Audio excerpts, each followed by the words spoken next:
ದೇವರ ಅತಿ ಪರಿಶುದ್ಧವಾದ ನಾಮಕ್ಕೆ ಮಹಿಮೆ ಆಗಲಿ. ಕ್ರಿಸ್ತನ ಮೂಲಕವಾಗಿ ದೇವರ ಲೋಕಕ್ಕೆ ಮತ್ತೊಂದು ಹೊಸ ಮುಂಜಾನೆಯನ್ನು ದಯಪಾಲಿಸಿದ್ದಾರೆ. ಹಾಗಾಗಿ ನಾವು ದೇವರಿಗೆ ಕೃತಜ್ಞ ಹೃದಯ ಉಳ್ಳವರಾಗಿರೋಣ. ಈ ದಿನ ಧ್ಯಾನ ದೇವರ ವಾಕ್ಯ ಯೆಶಾಯ ಪ್ರವಾದಿ 38ನೇ ಅಧ್ಯಾಯದಲ್ಲಿ 4 ಮತ್ತು 5ನೇ ವಾಕ್ಯ. ಆಗ ಯೆಹೋವನ ವಾಕ್ಯವು ಯೆಶಾಯನಿಗೆ ಬಂದಿತು, ನೀನು ಹೋಗಿ ಹಿಜ್ಕೀಯನಿಗೆ ಹೇಳುವುದೇನೆಂದರೆ, ನಿನ್ನ ತಂದೆಯಾದ ದಾವೀದನ ದೇವರಾದ ಯೆಹೋವನು ಹೀಗೆ ಹೇಳುತ್ತಾನೆ, ನಾನು ನಿನ್ನ ಪ್ರಾರ್ಥನೆಯನ್ನು ಕೇಳಿದ್ದೇನೆ, ನಿನ್ನ ಕಣ್ಣೀರನ್ನು ನೋಡಿದ್ದೇನೆ. ನಿನ್ನ ಆಯುಷ್ಗೆ 15 ವರ್ಷಗಳನ್ನು ಕೂಡಿಸುತ್ತೇನೆ. Amen. Prophet Isaiah chapter 38 word 4 to 5. Then the Lord commanded Isaiah to go back to Hezekiah and says to him, the Lord, the God of your ancestor David, have heard your prayer and seen your tears. I will let you live 15 years longer. ದೇವರಿಗೆ ಸ್ತೋತ್ರ. ನಾವು ವಾಕ್ಯವಾಗ ನೋಡ್ತಾ ಇದ್ದೀವಿ ಪ್ರೀತಿ ದೇವ್ರ ಮಕ್ಕಳೇ. ಹಿಜ್ಕೀಯನಿಗೆ ಬಂದ ಹಿಜ್ಕೀಯನಿಗೆ ಯೆಶಾಯ ಪ್ರವಾದಿ ಮೂಲಕವಾಗಿ ಬಂದ ದೇವರ ಉತ್ತರ.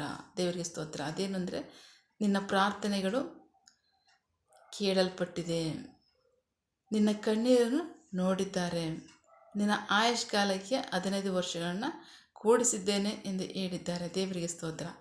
ಯಾಕೆ ಅಂತ ಹೇಳೋದಾದರೆ ನಾವು ನೋಡೋಣ 2 ಮತ್ತು 3ನೇ ವಾಕ್ಯದಲ್ಲಿ. ಆಗ ಹಿಜ್ಕೀಯನು ತನ್ನ ಮುಖವನ್ನು ಗೋಡೆಯ ಕಡೆಗೆ ತಿರುಗಿಸಿ, ಯೆಹೋವನೇ, ನಾನು ನಿನ್ನ ಮುಂದೆ ಸತ್ಯವಾಗಿಯೂ ಯಥಾರ್ಥ ಹೃದಯದಿಂದಲೂ ನಡೆದು ನಿನ್ನ ದೃಷ್ಟಿಯಲ್ಲಿ ಒಳ್ಳೆಯದನ್ನು ಮಾಡಿದ್ದೇನೆಂದು ನೆನಪು ಮಾಡಿಕೊ ಎಂದು ಬೇಡಿಕೊಂಡನು. ಹಿಜ್ಕೀಯನು ವ್ಯಥೆಪಟ್ಟು ಹತ್ತನು. ದೇವರಿಗೆ ಸ್ತೋತ್ರ.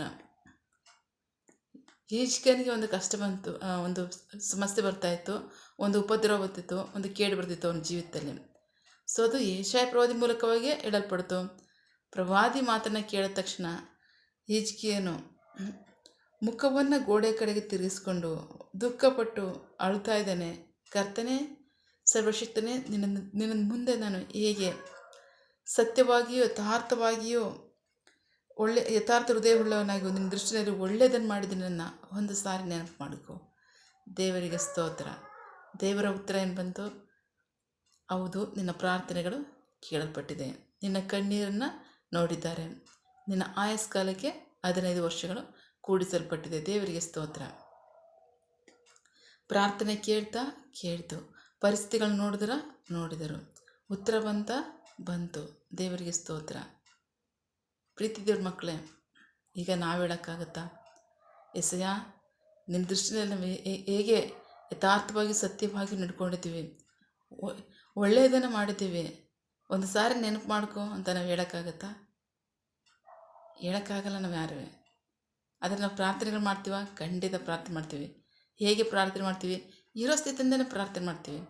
ಪ್ರಾರ್ಥನೆಗಳಿಗೆ ಉತ್ತರ ಬರ್ತಿದೆಯಾ? ಖಂಡಿತವಾಗ್ಲೂ ಚಕ ಅಂತ ಉತ್ತರ ಬರ್ತಾಯಿದೆ. ಇವತ್ತಿನವರೆಗೂ ನಾವು ಸುರಕ್ಷಿತವಾಗಿದ್ದೀವಿ ಅಂದರೆ ದೇವರು ನಮ್ಮ ಪ್ರಾರ್ಥನೆಯನ್ನು ಕೇಳಿ ನಮ್ಗೆ ಉತ್ತರವನ್ನು ಕೊಟ್ಟಿರ್ತಕ್ಕಂಥದ್ದೇ. ದೇವರಿಗೆ ಸ್ತೋತ್ರ. ಎಷ್ಟೋ ನಮ್ಮನ್ನು ಬಾಧೆಪಡಿಸ್ತಕ್ಕಂತಹ ಕಷ್ಟಗಳು ಬಂತು, ಉಪದ್ರವಗಳು ಬಂತು, ಮನುಷ್ಯರ ಮೂಲಕ ಬಂತು. ಅಷ್ಟು ಮಾತ್ರ ಅಲ್ಲ, ದುರಾತ್ಮಗಳಿಂದಲೂ ಬಂತು. ಅಷ್ಟು ಮಾತ್ರ ಅಲ್ಲ, ಉಪದ್ರವಗಳು, ಶೋಧನೆಗಳು ಬಂತು. ಇದೆಲ್ಲದರಿಂದಲೂ ಸಹ ದೇವರು ನಮ್ಮನ್ನು ತಪ್ಪಿಸಿ ನಡೆಸ್ತಾರೆ. ಅಂದರೆ ಇವತ್ತಿನವರೆಗೂ ಸಹ ನಾವು ಸುರಕ್ಷಿತವಾಗಿದ್ದೀವಿ, ಆರಾಮಾಗಿದ್ದೀವಿ, ನೆಮ್ಮದಿಯಾಗಿದ್ದೀವಿ. ಸೊ ದೇವರು ನಮ್ಮ ಪ್ರಾರ್ಥನೆಯನ್ನು ಕೇಳ್ತಾರೆ. ಖಂಡಿತವಾಗ್ಲೂ ನಮ್ಮ ಪ್ರಾರ್ಥನೆ ಕೇಳ್ತಾ ಇದ್ದಾರೆ. ಒಂದು ಸಲ ನನ್ನ ಕನಿಕರಿಸು, ಎಸಪ್ಪ ಸಹಾಯ ಮಾಡು, ಎಸಪ್ಪ ನನಗೆ ಸ್ವಸ್ಥತೆಯನ್ನು ಕೊಡು, ಎಸಪ್ಪ ನನ್ನ ಪರಿಸ್ಥಿತಿಯಿಂದ ಬಿಡಿಸಿದ್ದಾರೆ. ಪ್ರಾರ್ಥನೆ ಕೇಳಲ್ಪಡ್ತಿದೆಯಾ? ಉತ್ತರ ಬರ್ತಾ ಇದೆ. ಪಟ ಅಂತ ಪ್ರತಿದಿನ ನಮ್ಮ ಪ್ರಾರ್ಥನೆಗಳಿಗೆ ಉತ್ತರ ಬರ್ತಿದೆ. ನಾವು ಹೊಂದ್ಕೋತಾ ಇದ್ದೀವಿ. ದೇವರಿಗೆ ಸ್ತೋತ್ರ. ಯಾತಕ್ಕೋಸ್ಕರ ಅಂದರೆ ನಮ್ಮ ಒಳ್ಳೆತನದಿಂದ ಅಲ್ಲ, ಅವರು ಒಳ್ಳೆಯವರಾಗಿದ್ದಾರಲ್ಲ, ಅದಕ್ಕೋಸ್ಕರ. ಕೃಪೆ ತೆಗೆಯಲಾರದಂತಹ ಶಾಶ್ವತವಾದಂಥ ಕೃಪೆ ಅವ್ರು ವಾಗ್ದಾನ ಮಾಡಿದ್ರು. ನಾನು ನಿಮ್ಮನ್ನು ಪ್ರೀತಿಸಿರ್ತಕ್ಕಂಥದ್ದು ಶಾಶ್ವತವಾದ ಕೃಪೆ ಅಂತಲೇ. ದೇವರಿಗೆ ಸ್ತೋತ್ರ. ಯೇಸು ಕ್ರಿಸ್ತರು ನಮ್ಗೆ ಹೇಳಿದ್ದಾರೆ, ನಾನು ನಿಮ್ಮನ್ನು ಪ್ರೀತಿಸಿರ್ತಕ್ಕಂಥದ್ದು ಶಾಶ್ವತವಾದ ಕೃಪೆಯಿಂದಲೇ. ಆ ಶಾಶ್ವತವಾದ ಕೃಪೆ ಎಂದಿಗೂ ಸಹ ನಿಮ್ಮಿಂದ ತೆಗೆಯಲ್ಪಡಲ್ಲ. ದೇವರಿಗೆ ಸ್ತೋತ್ರ. ಅವರು ನಂಬಿಗಸ್ತರಾಗಿ ಹಾಗೆ ಹೇಳಿದ್ದಾರೆ. ಅದೇ ನಂಬಿಗಸ್ತಿಕೆಯಲ್ಲಿ, ಯಥಾರ್ಥವಂತಿಕೆಯಲ್ಲಿ ನಮ್ಮನ್ನು ನಡೆಸ್ತಿದ್ದಾರೆ. ಆಮೇನ್.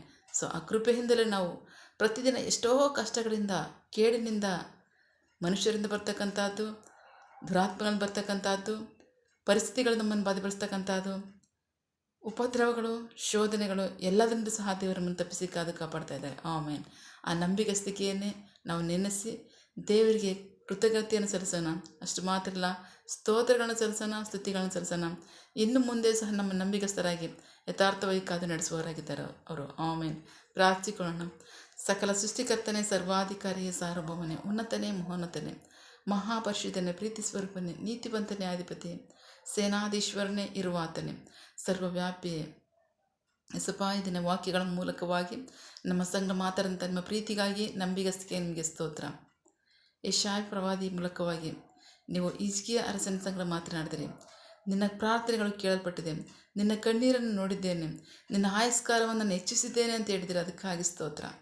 ಪ್ರತಿದಿನವೂ ಸಹ ಸ್ವಾಮಿ, ನಮ್ಮ ಜೀವಿತದಲ್ಲಿ ಬರ್ತಕ್ಕಂಥ ಎಷ್ಟೋ ಕಷ್ಟಗಳಿಂದ, ಶೋಧನೆಗಳಿಂದ, ವೇದನೆಗಳಿಂದ, ದುಃಖಗಳಿಂದ, ಬಲಹೀನತೆಗಳಿಂದ ನಮ್ಮನ್ನು ಬಿಡಿಸಿ ಸುರಕ್ಷಿತವಾಗಿ ನಮ್ಮನ್ನು ಇನ್ನೂ ಇಟ್ಟಿದ್ದೀರಾ. ಮುಂದೆ ಸಹ ನಂಬಿಗಸ್ತರ ನಡೆಸ್ತೀರಾ. ಅದಕ್ಕಾಗಿ ಸ್ತೋತ್ರ. ನಮ್ಮ ಒಳ್ಳೆಯತನದಿಂದಲ್ಲ, ನೀವು ಒಳ್ಳೆಯವರಾಗಿದ್ದೀರಾ. ನಮ್ಮ ನಂಬಿಗಸ್ತಿಕೆ ಇಲ್ಲ ಅಂದಲ್ಲ, ನೀವು ನಂಬಿಗಸ್ತರಾಗಿದ್ದೀರಾ. ಅದಕ್ಕಾಗಿ ಸ್ತೋತ್ರ. ಆಮೇನ್. ಇನ್ನು ಮುಂದೆ ಸಹ ನಮ್ಮ ನಂಬಿಗಸ್ತರ ನಡೆಸ್ತೀರಾ. ಅದಕ್ಕಾಗಿ ಸ್ತೋತ್ರ. ನಿನ್ನ ಜನರು ಕೈ ಮಾಡ್ತಕ್ಕಂಥ ಕೆಲಸವನ್ನು ಆಶೀರ್ವದಿಸು. ಅವರ ಅಗತ್ಯಗಳನ್ನ ಪೂರೈಸು, ಕೊರತೆಗಳನ್ನ ನೀಗಿಸು. ಆಮೇನ್. ಯಾವ ಕಾರ್ಯದಲ್ಲಿ ಅವರು ನಿರೀಕ್ಷೆ ಉಳ್ಳವರಾಗಿದ್ದಾರೆ, ಆ ಕಾರ್ಯದಲ್ಲಿ ತಕ್ಕ ಸಮಯದಲ್ಲಿ ನಿಮ್ಮ ಚಿತ್ತಾನುಸಾರವಾಗಿ ಅದನ್ನು ಹೊಂದ್ಕೊಳ್ಳಿ. ಆಮೇನ್. ನೀವು ಹಾಗೆ ಮಾಡೋ ಪ್ರೀತಿಗಾಗಿ ನಂಬಿಗಸ್ತಿಕೆ ನಿಮಗೆ ಸ್ತೋತ್ರ. ನಮ್ಮ ಪ್ರಾರ್ಥನೆಯನ್ನು ಕೇಳಿದ್ದೀರಾ, ಅದರಂತೆ ನಡೆಸ್ತಿರೋದಕ್ಕಾಗಿ ಸ್ತೋತ್ರ. ನಮ್ಮ ಪ್ರಾರ್ಥನೆಯನ್ನು ನಮ್ಮ ರಕ್ಷಕನಾದ ಯೇಸು ಕ್ರಿಸ್ತರ ಅತಿ ಪರಿಶುದ್ಧವಾದ ನಾಮದಲ್ಲಿ ಪ್ರಾರ್ಥಿಸಿ ನಿಮ್ಮ ಪಾದಗಳು ಸಲ್ಲಿಸಿ ನಾವು ಬೇಡಿ ಹೊಂದಿದ್ದೇವೆ ನಿಮ್ಮ ಜೀವನ ತಂದೆ. Amen. God bless you all. ದೇವರು ತಾನೇ ಇದನ್ನು ವಾಕ್ಯಗಳ ಮೂಲಕವಾಗಿ ನಮ್ಮ ಸಂಘ ಮಾತನಾಡಿದ್ದಾರೆ, ನಮ್ಮನ್ನು ಆಶೀರ್ವದಿಸಿದ್ದಾರೆ. ಆಮೇನ್. All the best.